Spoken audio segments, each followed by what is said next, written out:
पहला सवाल आपसे इस संदर्भ में है कि 2014 जब देश ने 3 दशक के बाद स्पष्ट जनादेश दिया था एक पार्टी के संदर्भ में, 2019 जब वो जनादेश बरकरार रहा बल्कि उस पार्टी या नेता के संदर्भ में कुछ बढ़कर दिखा, अब 2024 क्या उसी दिशा में कुछ देख रहे हैं आप या कुछ बदलाव की आहट आपको सुनाई दी है इस दौरान?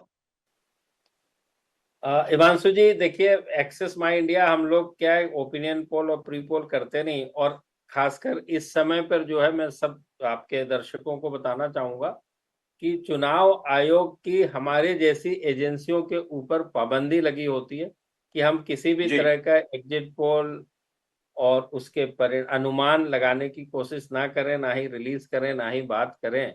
तो मैं बड़े विनम्रता से सबसे इस मामले में माफी चाहता हूं।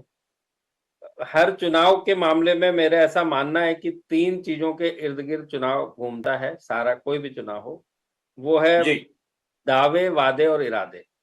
दावे जी। वो जो सरकार में है, जो वर्तमान सरकार है, वो तरह तरह के दावे बताएंगे कि उन्होंने लोगों के जीवन में ये परिवर्तन, सकारात्मक परिवर्तन लाया। और वादे वो हैं जो विपक्षी पार्टियां हैं, उनके पास तो कोई च्वाइस नहीं है सिवाय वादे करने के, तो वो वादे करेंगे कि यदि वो चुन के भेजे गए तो वो इस तरह से नई नई चीजें लेके आएंगे लोगों के जीवन में।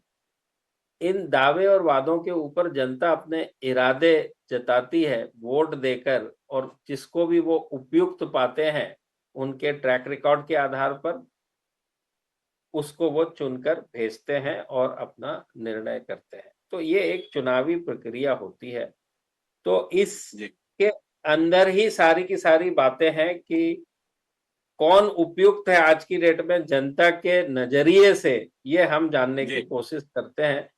हर एक राज्य की अपनी एक राजनीतिक परिदृश्य होता है और एक राजनीतिक समीकरण होते हैं, और उसके आधार के ऊपर लोग अपना निर्णय देते हैं। तो जैसे हम जी। सब जानते हैं, भारत देश काफी बड़ा है। हमने इसको 3 हिस्सों में बांटने की कोशिश करी पूरे भारत देश को, खासकर जी। 19 के परिणामों के तहत।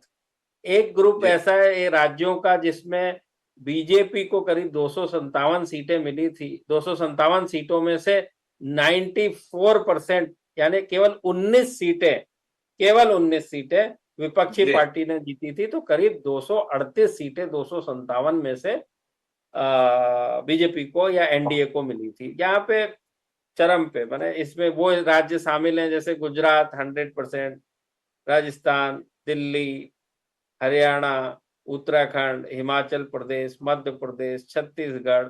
इसमें करीब करीब 100% या 90% के ऊपर सीटें बीजेपी को।